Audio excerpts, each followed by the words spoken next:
சித்தர்கள் சொன்ன நிறைய விஷயங்கள்ல இந்த வாதம், பித்தம், கபம். ஏன் பித்தம் அழுத்தி சொல்றேன்னா, இதுதாங்க இன்னைக்கு பெரும்பாலும் நிறைய பேருக்கு உடல் நலன்ல பாதிப்பை ஏற்படுத்தக்கூடிய ஒரு விஷயம். இந்த பித்தம் அதிகரிச்சு இருக்குதுன்னா, எந்த உணவுகள் நீங்க சாப்பிடணும், எந்த உணவுகள் கட்டாயம் தவிர்க்கணும்ன்றத இந்த பதிவுல பார்க்க உதிருதா? தலைமுடி அரிப்பு இருத்துக்கிட்டே இருக்கு டாக்டர். டேண்ட்ரஃப் தொல்லை தாங்க முடியல. உடம்பு எப்பொழுதுமே ட்ரையா இருக்கு. அரிப்பு தாங்க முடியல. கால் பாதம் வறண்டு போய் வெடிப்பாக இருக்கு. வாய் கசப்பு. எந்த உணவு எடுத்தாலும் ஒரு சிறு கசப்பு தெரிஞ்சுக்கிட்டே குழந்தைகளுக்கு ஒரு பசியின்மை இருக்கு, வயிறு மந்தம் இருக்குன்னா, சிம்பிளா இந்த ஏலாதி சூர்ணத்தை பயன்படுத்தலாங்க. ரொம்ப ரொம்ப முக்கியமானது. அடுத்து பித்தத்தை குறைக்க வேற என்ன மருந்து? Welcome to Nitya's Varam, where ancient Siddha tradition meets modern healing. Experience the difference. வரம் நேயர்களுக்கு வணக்கம். நான் டாக்டர் நித்யா, சித்த மருத்துவர். சித்தர்கள் அருளால சித்த மருத்துவத்தில் நிறைய விஷயங்களை பத்தி நம்ம பார்த்துட்டு இருக்கோம். சித்தர்கள் சொன்ன நிறைய விஷயங்கள்ல இந்த வாதம், பித்தம், கபம். ஏன் பித்தம் அழுத்தி சொல்றேன்னா, இதுதாங்க இன்னைக்கு பெரும்பாலும் நிறைய பேருக்கு உடல் நலன்ல பாதிப்பை ஏற்படுத்தக்கூடிய ஒரு விஷயமா இருக்கு. பித்தம் அதிகரிச்சிருச்சுன்னா உங்களுக்கே தெரியும் இல்லைங்களா? நம்ம நிறைய பதிவுகளில் பார்த்துருக்கோம்.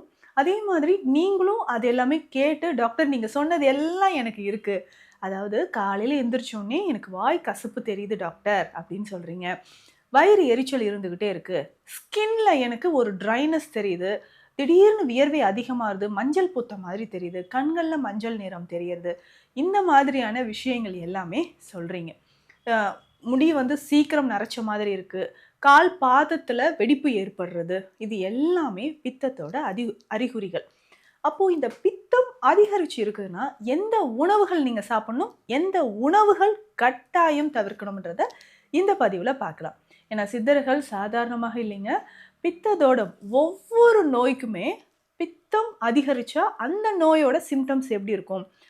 நீரிழிவு, அதாவது டயபெட்டிஸாக இருக்கட்டும், இல்லை பிபியாக இருக்கட்டும், இல்லை கல்லீரல் சம்மந்தப்பட்ட பிரச்சனையாக இருக்கட்டும், எல்லா வகையான நோய்க்குமே பித்தத்தோட ஆதிக்கம் அதிகரிச்சு இருந்ததுன்னா உடலில் என்னென்ன பாதிப்புகள் ஏற்படும்ன்றத சித்தர்கள் சொல்லியிருக்காங்க.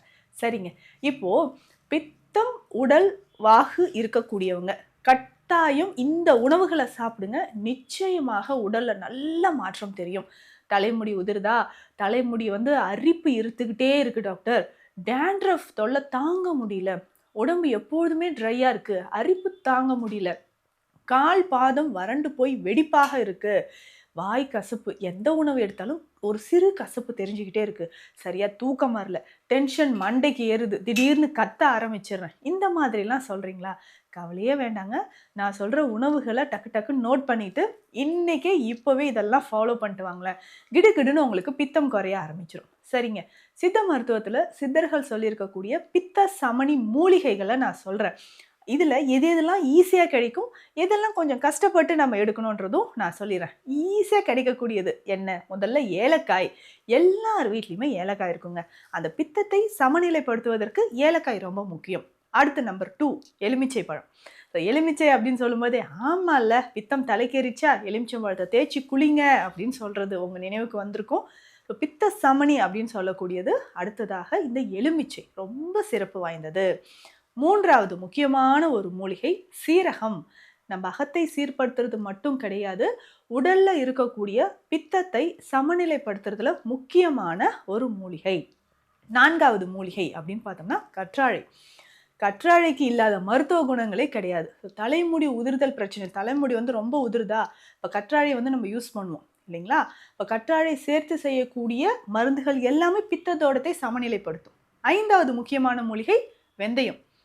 இது நம்ம வீட்டில், இப்போ நான் சொல்ல எல்லா மூலிகையுமே நம்ம வீட்டில் இருக்கே, இதை பயன்படுத்தி பித்தத்தை ஈஸியாக நம்ம குறைச்சிடலாம் இல்லைங்களா? இப்போது எலுமிச்சை எடுத்துக்கோங்களேன். டெய்லி காலையில் லெமன் டீ குடிக்கலாம். பித்தத்தோடம் அதிகமாக இருக்குது. பிளட் ப்ரெஷருக்கு சித்தர்கள் அழகாக ஒரு பேர் சொல்லியிருப்பாங்க, குருதி அழல் அப்படின்னு. குருதி அழல்னாவே பித்தம் தான். அழல் அப்படின்னு சொல்கிறது பித்தத்தோட இன்னொரு பெயர். சரிங்களா? வலி, அழல், ஐயம், அதுதான் வாதம், பித்தம், கபம் அப்படின்னு சொல்கிறாங்க. குருதி அழல் அப்படின்னு சொல்கிறது ரத்தத்தில் பித்தம் அதிகமாக சேர்ந்து வரக்கூடியது. எலுமிச்சை பழத்தை பாதியாக வெட்டிக்கோங்க. அதில் பாதி, அப்போது ஒரு 1/4 பங்கு எலுமிச்சை பழம் 2 கிளாஸ் தண்ணீரில் போட்டுருங்க. இதில் ஒரு 1/2 டீஸ்பூன் அளவுக்கு சீரகம் சேர்த்துக்கோங்க. நல்லா கொதிக்க வச்சு வடிகட்டி ஒரு 1/4 டீஸ்பூன் அளவுக்கு தேன் சேர்த்து காலையில் எம்டி ஸ்டொமக்கில் குடிச்சிருங்க. அந்த பித்தம் கொஞ்சம் கொஞ்சமாக உங்களுக்கு தன்னிலைப்படும். கல்லீரல் பலப்படுவது உங்களுக்கே தெரியுங்க. சரி, ஏலக்காயை எப்படிங்க பயன்படுத்துறது? ஏலக்காய் தினந்தோறும் பயன்படுத்த முடியல அப்படின்னு சொன்னால் ஏலாதி சூரணம்னு ஒரு மருந்து இருக்குது சித்த மருத்துவத்தில். பித்த தோடம் இருக்குது, பித்தத்தினால் வயிறு எரிச்சல், வாய் கசப்பு இருக்குது, சரியாமை பிரச்சனை, வயிறு மந்தம், எல்லாத்துக்குமே ஒரு ஃபுல் ஸ்டாப் வைக்கணும்னா ஏலாதி சூரணம் வாங்கிக்கோங்க. 1/2 ஸ்பூன் அளவுக்கு காலை இரவு 2 வேளையும் பால் இல்லைன்னா வெதுவெதுப்பான தண்ணீரில் கலந்து குடிச்சிருங்க. ரொம்ப சிம்பிள். குழந்தைங்க கூட இந்த ஏலாதி சூரணம் குடிக்கலாம். குழந்தைகளுக்கு ஒரு பசியின்மை இருக்குது, வயிறு மந்தம் இருக்குன்னா சிம்பிளாக இந்த ஏலாதி சூரணத்தை பயன்படுத்தலாங்க. ரொம்ப ரொம்ப முக்கியமானது.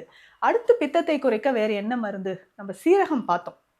இதுவே சீரகாதி சூரணம் அல்லது அசை சூரணம் அப்படின்னு கிடைக்கும்.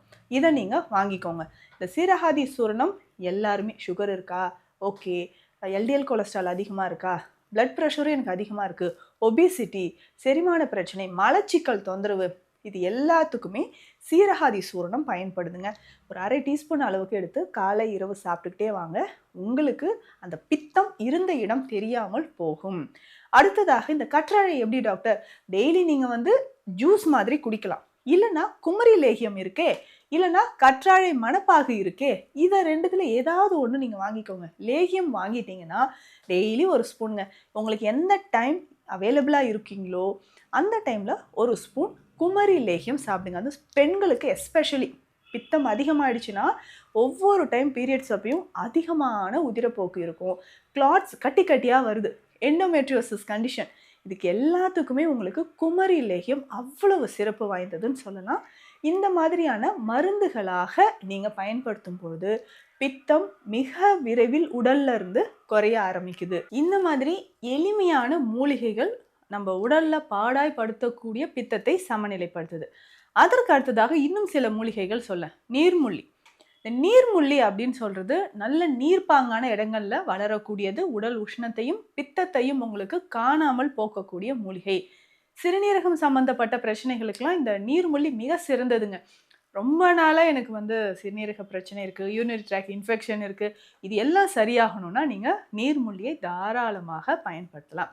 அப்போ இந்த நீர்முள்ளியை ரெகுலராக நம்ம எடுத்துக்கும் பொழுது உடலில் இருக்கக்கூடிய அந்த உஷ்ணம் தணிவதற்கு பயன்படுது. அப்போ பித்தத்தை குறைக்க நம்ம அதிகமான பித்தம் கல்லீரல்லாம் பாதிக்கப்பட்டிருக்கு அப்படின்னு சொன்னால் இந்த நீர்முள்ளி குடிநீர் நம்ம எடுத்துக்கலாம். அடுத்து முக்கியமான ஒரு மூலிகைனா ஓரிதழ் தாமரை அப்படின்னு சொல்கிற மூலிகை. இந்த மூலிகை பார்த்தோம்னா ரொம்ப சின்னதாக இருக்கக்கூடியது தான், ஆனால் பல நோய்களுக்கு இது மருந்தாக இருக்குங்க. இந்த பித்தத்தினால ஆண்கள் நிறைய பேருக்கு விந்தணு எண்ணிக்கை குறைபாடு இருக்கிறது, வாட்ரி செமன் அப்படின்னு சொல்கிற இந்த நீர்த்த விந்து இருக்கும், இதுவுமே பித்தம் அதிகரிக்கிறதுனால வர்றதாங்க.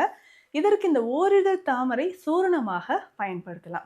அப்போ பித்தம் சொல்கிற விஷயம் நம்மளுடைய தூக்கமின்மை பிரச்சனையினால உடல் சூடு, அதாவது எண்ணெய் குளியல் எடுக்காமல் இருக்கக்கூடிய நபர்களுக்கு, இரவு நேரத்தில் உணவு சீக்கிரம் சாப்பிடாம லேட் நைட் ஃபுட் எடுக்கிறது, இது எல்லாமே உடலில் பித்தத்தை அதிகரிக்கக்கூடிய செயல்கள் தான். அப்போ இதை சரி செய்கிறதுக்கு தான் இந்த மாதிரியான பேசிக்காக நம்ம ஈஸியாக வீட்டில் இருக்கக்கூடிய மூலிகைகளை வச்சு பித்தத்தை சமப்படுத்தக்கூடிய விஷயங்களை உங்களுக்கு நான் சொல்லியிருக்கேன். ஸோ இந்த பதிவு உங்களுக்கு யூஸ்ஃபுல்லாக இருக்கும்னு நினைக்கிறேன். சித்த மருத்துவம் தொடர்பான மருத்துவ ஆலோசனைகளுக்கு ஸ்க்ரீனில் இருக்கிற நம்பருக்கு காண்டாக்ட் பண்ணுங்க. நன்றி. Welcome to Nitya's Varam, where ancient Siddha tradition meets modern healing. Experience the difference.